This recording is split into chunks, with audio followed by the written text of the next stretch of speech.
Prime Big Deal Days is coming October 8th and 9th. Woohoo! Which can lead to involuntary deal squeals, like the infamous deal on a new massager squeal. Yeah! Save big on Prime Big Deal Days, October 8th and 9th.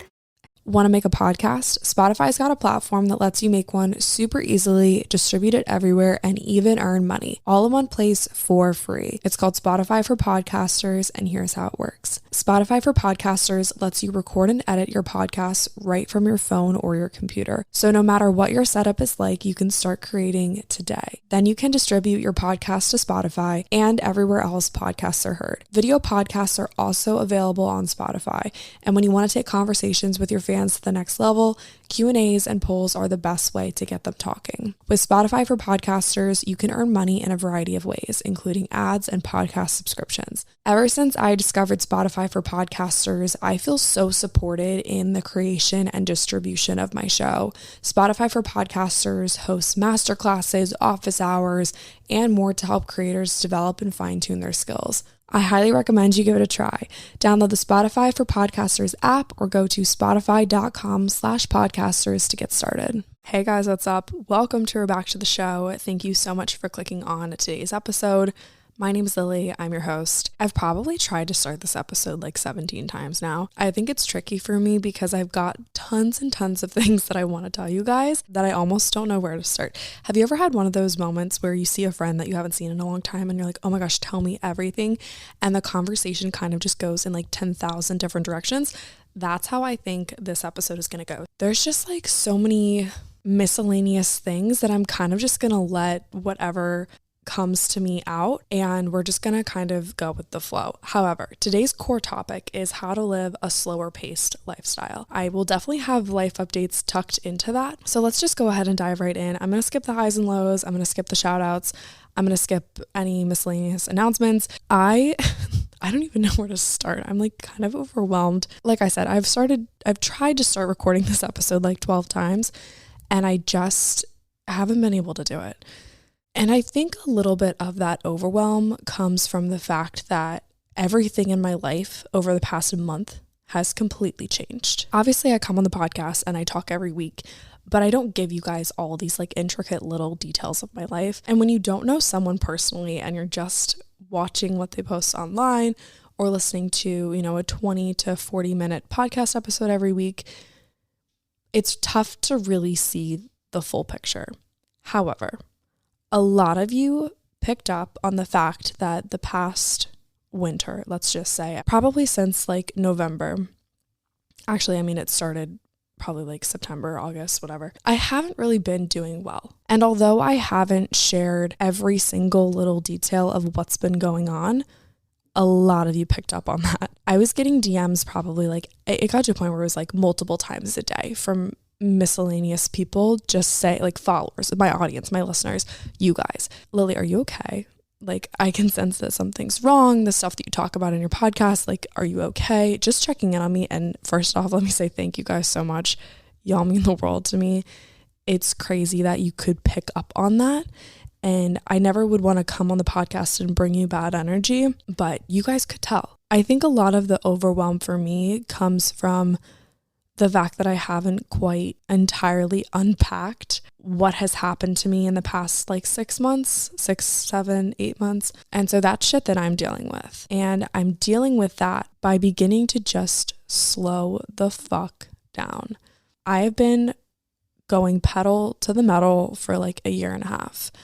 And I've been grinding and hustling and doing this and doing that, checking the boxes and getting up at like 5 a.m. and going on runs and workouts and hard shit and like eating all this random food that like really didn't make me feel good and drinking and partying.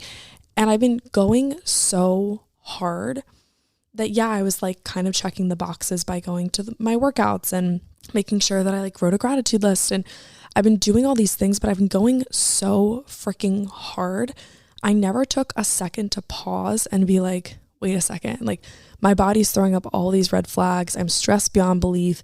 I'm having panic attacks, anxiety attacks. I can't get out of bed in the morning. Like all of these red flags, my body, my mind, my soul, like everything about my entire existence was like, slow down, red flags flying up in the air, cries for help. and I didn't listen. I'm the type of person that is constantly striving for extreme greatness. I'm almost never satisfied. I could put in my absolute best effort and it still wouldn't be good enough. And that takes a huge toll on your mental health, especially when an area of your life, greatness is always expected. And the expectations are really, really, really high, and you constantly feel like you are underperforming. So when you're already putting the pressure on yourself, but there are also external pressures that you're feeling, that's really hard. And the funny thing about pressure is that eventually it all has to go somewhere. It starts to just build and build and build, and it's got to go somewhere. It's got to be released. I look back like myself like 6 months ago, and I was like reading all these self-help books, and I was just so in this mindset of like hustle, hustle, hustle. I felt like I could do it all. I truly believed that I had to live a certain way because that's the way that all the people around me lived. And taking a step back, I realized that I am my best self when things are just slow and peaceful. I went home last week and I was talking to my mom about how I was as a kid. I think when you learn more about the way that you carried yourself as a kid, it can be kind of helpful to learn how you should carry yourself as an adult. Because as a kid, you're not really influenced quite yet by the people around you, the world around you, the internet, whatever. It's cool because you're like all natural, like you're just you. You don't behave like the people around you. You don't behave like the other girls in your class. You don't behave like the other people at your job. You don't behave like your circle yet. Like you are just you. And so I was asking my mom, like what was I like as a kid? She's like, you were just so chill. Like you just wanted to relax. Like we put you in the bath and you would just like float there. You would always just be looking out the window. Like butterflies would land on your nose. Like you were just this peaceful little being. I have this picture I put on my Instagram story the other day, and I'm like 1 or 2, and I'm standing in an empty lot next to my grandparents' house. And there are these pretty yellow flowers. I think that they're dandelions maybe, or something else. I can't remember, but I'm just standing there, and it just looks so cute and peaceful. And I have this little like floral dress on, and it's just so chill, or I don't know if chill is the right word, but like peaceful and like nature oriented, And I saw that picture, and I've probably seen it before, like growing up, but my mom had it on the kitchen counter, and I was like, oh, like, did you put this out because it was my birthday coming up? She's like, no, I just always love that picture of you. I was like, this is crazy, because I, like, in a meditation where they ask you to visualize your highest self, your best self, I always visualize myself either, like my best self, either frolicking through a field of flowers or like running around on the beach, like dancing. And so seeing myself as a kid in this little flower patch was so cool because it matched up with this vision that I have of my best self. My best self isn't glued to a desk. My best self isn't at the top of a high-rise building in the C-suite offices. It's not living in a city. It's none of these things. It's not like chasing after money. Like I just want to frolic in a field of flowers or on the beach and be with the people that I love. Like that is my ideal best self. And granted, it's probably not realistic to frolic in a field of flowers like all day, every day. But this vision I have of the best version of me wants to just be in touch with nature. So for the past like 6, 7, 8 months, I've been living a really rigid, hard, like girl boss style life. And that took such a toll on me. I think I owe myself an apology. Like I owe myself an apology for being so fucking rigid and structured and hard on myself and not honoring the true best version of myself that I see. I also think that it's important to understand your circle's role in what the best, most ideal version of you looks like. Back in the fall, I had an experience where, let's just say I've never felt more used in my entire life. And then I had another experience where same thing happened. I've never felt more used in my entire life. I was like, okay, well, obviously I'm not good enough because these people have, all right, I'm going to get kind of deep here, so just bear with me. I might start unloading some of the baggage, but what can you do, right? We're just going to get into it. I was like, okay, so obviously since these situations have happened, I'm not good enough. So what can I change about myself? I immediately turned to my insecurities, the things that I see wrong with myself, and needed to change those. So I was like, okay, well, because these situations happened, it's probably because, and then I'm like, insert my own insecurities here, even though those insecurities that are, the things that I see, the things that I don't love about myself, probably had nothing to do with the situations that I was in, truly looking back. So I was like, okay, well, what do? I'm going to get a personal trainer. So I was like, okay, let me get a personal trainer. Started counting calories. Started to really beat myself up over not hitting my workouts, not being able to do, get to the gym on certain days to hit legs or whatever I was doing. And it just turned from me having a really, really good relationship with food and exercise to me having a really, really, really horrible relationship with food and exercise, which really fucking sucks because I love to cook and I love to work out. And I still do it. Like I'm like, okay, well, this meal has, this is a 500 calorie meal and this is, whatever, this sauce is that. And I'm like, fuck this shit. This fucking sucks.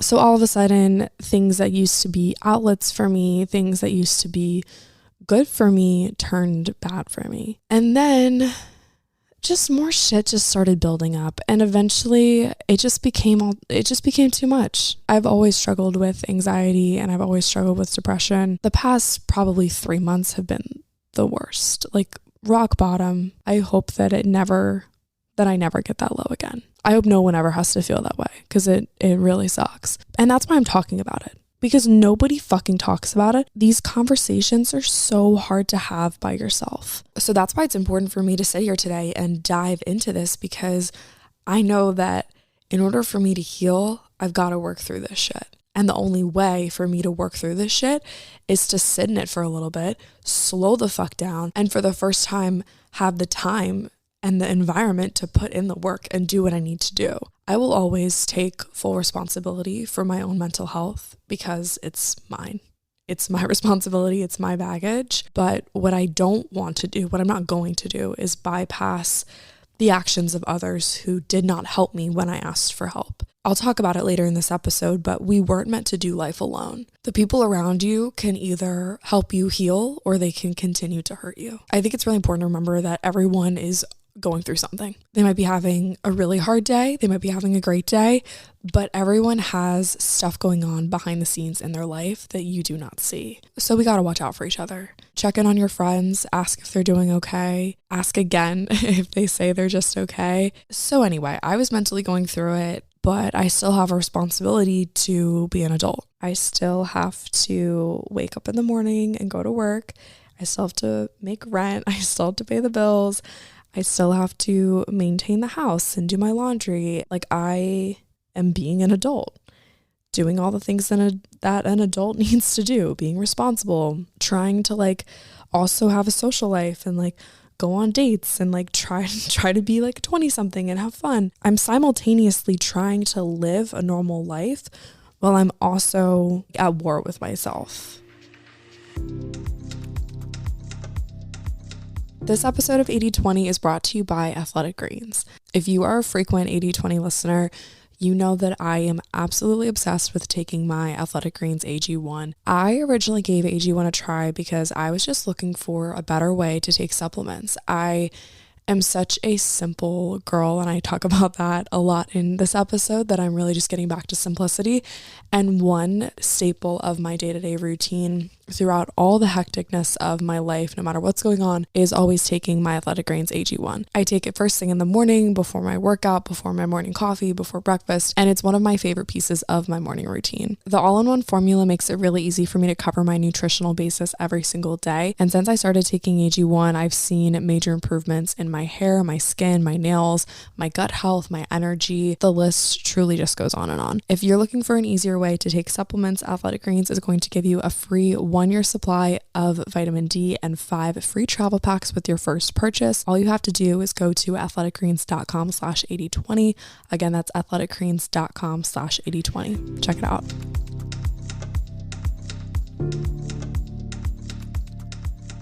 So I guess now's a good time to tell you guys exactly what you came here for.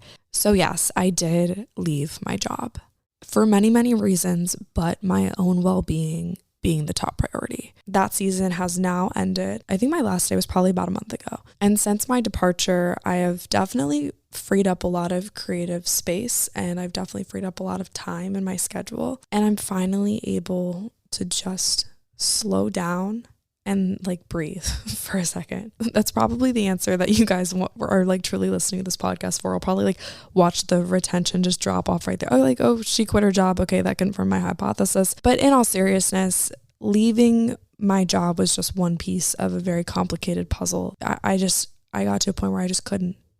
I couldn't, and I had to, look in the mirror and be honest with myself and be like, okay, it's nice having that paycheck at the bank account every Friday, but I'm comfortable, being a little bit uncomfortable for a little bit, for the sake of my own mental health. That was a really, really tough decision to make. It's not that I'm not working. I definitely am. There's a restaurant in downtown Annapolis that my sister works at, and I've joined her there. But yeah, I needed something radically different. That might mean looking in the mirror and being like, okay, something's gotta give, and it's gonna be this. It's so funny because I'm like low-key worried to post this episode because so many of my like best podcasts were like how to do this while working a 9-to-5. And I don't want to seem like it's not possible to be the best version of you while working a 9-to-5, but you have to really, really be in a good headspace, So now that kind of brings us up to speed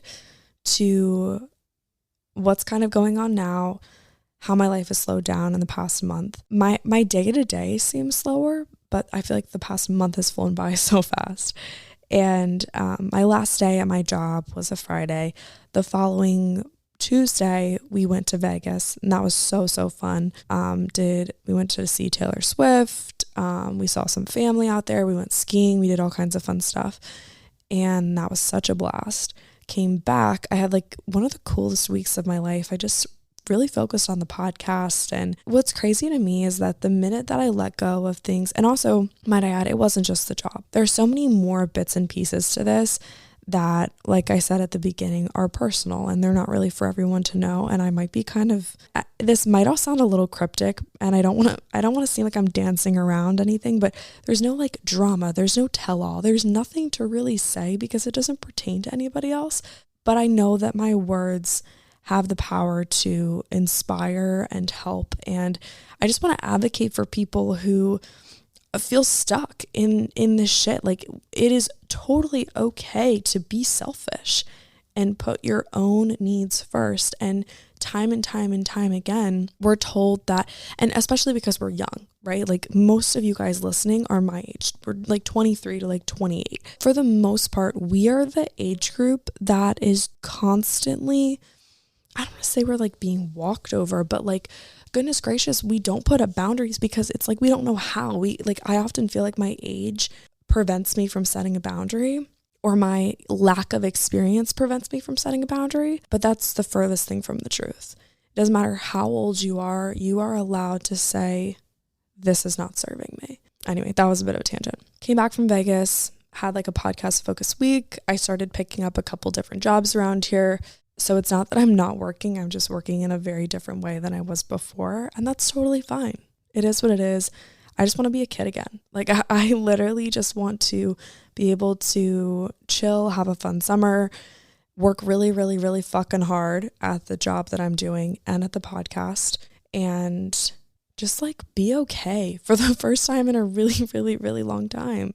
So the past month has been great. I'm not rigid. I'm finally getting like 7 to 8 hours of sleep every night, and that's fantastic because I was getting 4 before. And I'm finally feeling tired when I go to sleep and rejuvenated when I wake up. But the coolest part about all of this is that within the past month, I think I've made more friends than I have in the past year. And I don't know if it's a combination of I finally have time, or I finally have the capacity for other people, or just the fact that letting go has opened up space for, it's probably the latter, it's probably this one, the fact that letting go has created space for me to make new friends. And the craziest part about all of it is that I have made some really, really, really cool friends. I'm going to cry. This is so silly. I've made some really, really, really good friends in the past month, and we've connected on such a deep level. And I think at this age, at this stage, like, your friends have the potential to become your family. Why am I crying? This is so stupid. That's the other thing too. I've been crying more, which is so good because I'm finally crying. I didn't cry for like 6 months.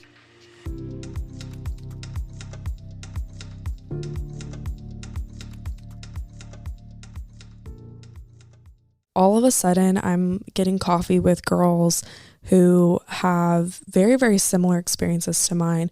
And it's like we're hanging out the first or second time and we're just able to go so deep. Like, we're talking about, relationships and soulmates and like, financial situations. And I'm like, this is just stuff that you don't just talk about randomly with people. Like, but all of a sudden I'm able to connect with people on such a deep level beyond just like the gossip and the drama and like, the latest Instagram thing or trend or TikTok. Like, it's just so cool to be able to connect with people on such a deep, meaningful level. And I don't know where the heck this came from. Okay, I have no fucking clue, but I'm so happy because we were not supposed to do this life alone. I've always had such a supportive family unit, and my family means the world to me, but I think that you do.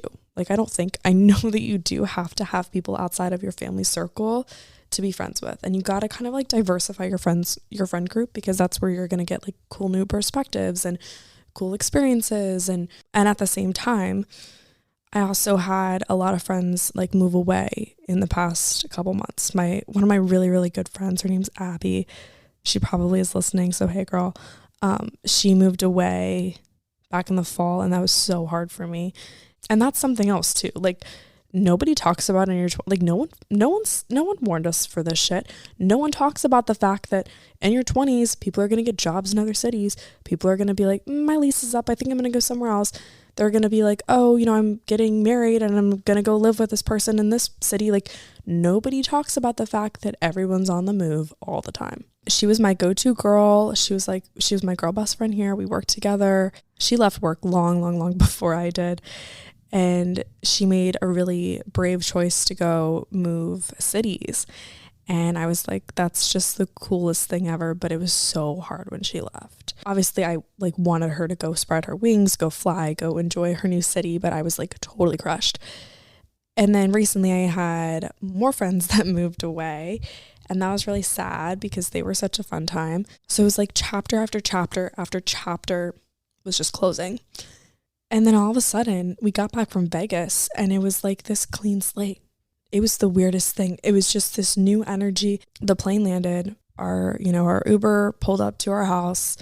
We walked in and everything just like looked different to me. Like, the way that I saw my house was different. The way that I looked in the mirror was different. It was like this like spiritual, I don't even know what you'd call it, but I just felt like, okay, this chapter has come to an end and now I get to move on. I get to let go. I get to step into whatever the heck is next for me. I was reading my Journey to the Heart book the other day. If you guys listen to the podcast, you know that this book just totally rocks. I had this book open and I was sitting outside and I was reading my, I think it was April 16th or 17th. I was reading the passage. And then I closed my eyes to do a little bit of breath work, a little bit of prayer. And the wind blew the pages. And so when I opened my eyes, my glance immediately fell to the passage that the wind had blown it open to. And I was like, that's oddly specific. And then I read the passage. The next day, I kid you not, the same thing happened. It just opened up to this passage. And I was like, you're joking right now. Like, this is the same one that, did I not get the message before? Clearly I didn't. I just laughed and I read it again and I cried. And then I was sitting down to record this podcast, and I opened up the book because I wanted to start this episode a lot differently than I did, but that's not the point. The book essentially opened itself to this page. So I need to read it, and I don't know who it's for. It's probably for me. It's definitely for someone else listening. It's on page 193 if you read Journey to the Heart and you want to follow along. July 6th. The title is See How Each Soul Has Touched You. Often in our lives, we don't realize the significance of a relationship until later, when the experience is past. Then we understand how the person helped us along the way, took us to the next part of our journey, opened us up to begin learning the next lesson, and we see how we in turn have helped shape that person. One evening, I was ready for sleep and I had a vision. I saw clearly before me a scenario of the dance we do with each other. I saw in my heart, understood deeply the tangible, shaping impact each soul has had on my life. Each moment, each interaction with another person has been important. The quiet interactions, the moments I barely noticed, and the more significant relationships. Each moment, the moments that hurt, the moments that brought joy, had helped. We touched one another. We were joined in an intricate dance, a dance in which our souls learned and grew. And we had taken our places with each other on time, for the dance was perfectly choreographed. I could almost see us waving gleefully at each other, happy for how we connected, joyful that we had helped each other learn the lessons of the soul: courage, love, forgiveness, gentleness, and self-love. Now the tears are just flowing, but I laughed reading that, I cried reading that, and I was just like, when a chapter closes, it's sad, it's always sad.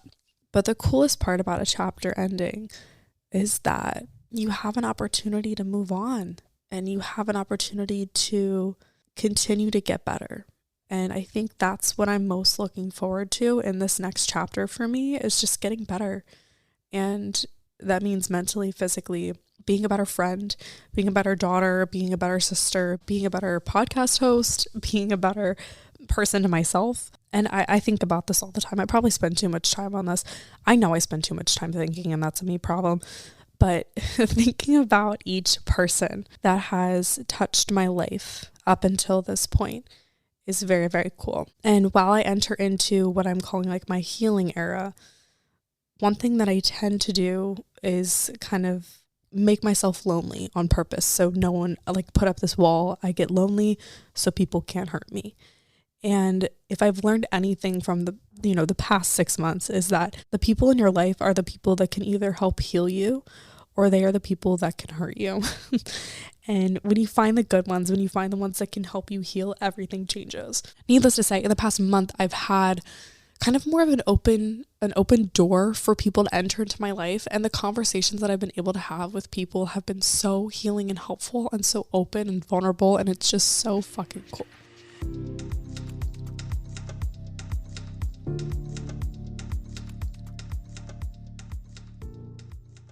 Things are changing around here, and I am definitely entering into what I'm calling my slow living era. And this era is all about pressing pause, enjoying the present moment, and just being okay. I used to put such an emphasis on trying to be happy all the time because I feel everything's so big. Like, when I'm happy, I feel happiness big time. And when I'm sad, I feel sadness big time. And I want to put an emphasis on just being, rather than like being happy. Like, are you happy? Do I have to be happy? Am I sad? Am I being too sad? Can I just be? I don't want to be a certain emotion. I just want to be. So what does that look like for me? That looks like being able to just wake up and spend time on my balcony. That's been like such a big thing for me lately over the past 4 weeks. Going out on my balcony in the morning, I am so blessed that I live in a place that is right on the water. If you look at my Instagram, you're probably like, this girl must be so rich, like someone must be paying for that place. Like, I can just hear it now. No, we just got really lucky with this with this condo on Zillow, and the rent for this place is less expensive than like an apartment somewhere else, like out in Pearl, like over by the Whole Foods. If you're familiar with the area, like seriously, if you're looking to move to Annapolis, look on Zillow, because the apartments around here are ridiculously expensive and they're really shitty. So look on Zillow, find a house, find a condo, rent from someone. Do not get like a legit apartment, because they're stupid expensive. I've said it once, I'll say it again. We are so lucky to live where we live. I literally, I thank God for it every single day. And so I go outside, I write in my journal, I do my meditation, I go to the gym, or I go for a walk, or I do Pilates. Slowing down my workouts has been such a game changer for me. And I didn't realize how much my workouts were stressing me out. Like the loud music, people, like boot camp style workouts really caused me to stress the fuck out. And working out is supposed to be a good stressor on your body, but all of a sudden my workouts were too high intensity. And the past 4 weeks or so, I haven't been on like a true workout routine, and I've never felt better. I feel like I'm losing weight. I have no true science to back this up, and I haven't weighed myself in a while, and I don't plan to, but I feel lighter. I got a comment on Instagram the other day that said, or this was in a Q&A box, what have you been doing for your skincare routine? Your skin is glowing. And I've been very, very open about my acne struggle. And so she said, for acne prone skin, like, what do you recommend? I answered honestly, and I said, I haven't changed my skincare routine at all. I haven't changed a single product. I've just changed my stress levels. I know that this body was not created to live the fast life. We live in a society that really glamorizes the hustle and the burnout, and that, quite frankly, does not work for me. Even in saying that, I feel like I have to throw in a disclaimer that I am a hard worker, that I am a team player, that I do get shit done, but I owe it to that 2-year-old version of myself who wants to play in flower patches to do things differently. And throughout recording this, I've, had little moments where I've paused and I've kind of just been like, oh, should I even publish this? Like, I'm hesitant to post this because to some degree I'm going against everything that like a future employer would want, right? I think about one time I got into a little bit of a difference of opinion with someone about multitasking. I made a comment that the brain wasn't designed to multitask, because it's not. If you Google, was the brain designed to multitask? There's research that shows that your brain really only wants to do one thing at a time. Like, we're receiving so much information. There's 30 to 80,000 thoughts that we have a day. To successfully complete that task, you need to have your full attention be on that task. Do a task once really well and let it be that. So anyway, I do worry that when this episode goes live, it'll disqualify my future self from potential opportunities because I'm not agreeing to the hustle and bustle culture. But quite frankly, if that's the expectation, I don't want to be a part of it. So for the first time in a while, I've given myself the green light to slow down. And I'm also at the same time building an environment that helps me do exactly that. So in my house, I've started to get more plants. I've started to have the windows open more. If there's not too much pollen outside, or if the weather's nice, I try to open the windows. I've tried to just declutter the space as much as I can. And I've actually put some art up in the house, which has been really helpful too. And just kind of making my home feel like a place that I want to come home to. I used to walk around and I joke about this, but I would have to have this on video and do the action. But I told a friend one time, I said, I literally just feel like I walk around all tense, and I did this funny thing with my hands, and they all made fun of me for it. But nonetheless, I don't feel like that anymore. And I feel like the young version of me, just laying in the bathtub, just chilling, floating. I feel like the little version of me that's running around in a field of flowers. I don't think that I'm frolicking quite yet, but maybe I'm picking them. It just feels lighter. I feel lighter. Lexi and I have been joking, I feel like I'm deflating. And it's just taking the pressure off. Finally been able to have conversations with people and become more open about what I'm going through. I feel like I don't have to hide shit. I don't have to be ashamed for feeling a certain way. I don't have to feel shitty for doing what I needed to do. It's okay, and I'm gonna be okay. A couple other little things. I turned off email notifications, and I've started to take a really long time to respond to text messages. So if you can't contact me, call me, because just like haven't been responding to texts. And I've also just been checking emails like when it feels right. Like I don't check it in the morning. I heard a quote one time, your inbox is someone else's agenda. Like it's things that other people need from you. And I'm not saying that you shouldn't check your inbox because that's how work gets done, but just don't be like crazy obsessed with it. There was a point in time where like I literally would have to respond to an email like the minute that I got it, or else I would get like this crazy stressed out reaction. But you don't have to do that. Like shit can wait. It's someone else's project. And like I'm not saying inconvenience them, but don't inconvenience yourself. Listening to like good vibe music. Like I started this playlist, and it's kind of, think like you're driving with the windows down in a beach town. It's like that type of vibe. Like not quite reggae, but like not, I don't know, it's like beachy vibe. Think like stuff that like the beach lifeguards would listen to. And then also just telling myself that peace is a top priority. Going into every day saying peace is going to be a top priority for me today. So that in a nutshell is how I've been slowing down lately, how I'm bringing peace back into my life. I have a good feeling about this. I think I'm going to be able to be a lot more open with you guys in the coming months, just about everything that I've been going through, what I've been feeling, self-love, confidence, eating disorders, friendships, boundaries, escaping toxic environments, putting your own needs first. Like there's just going to be so much good stuff to talk about in the coming episodes in the upcoming season of 80/20. I'm so pumped for it. So if you guys aren't subscribed, definitely be sure to do so. If you did enjoy today's episode, please be sure to leave a rating and a review. That just helps more people find and listen to the show. I love you guys so much. Have a great rest of your day, and I will talk to you soon.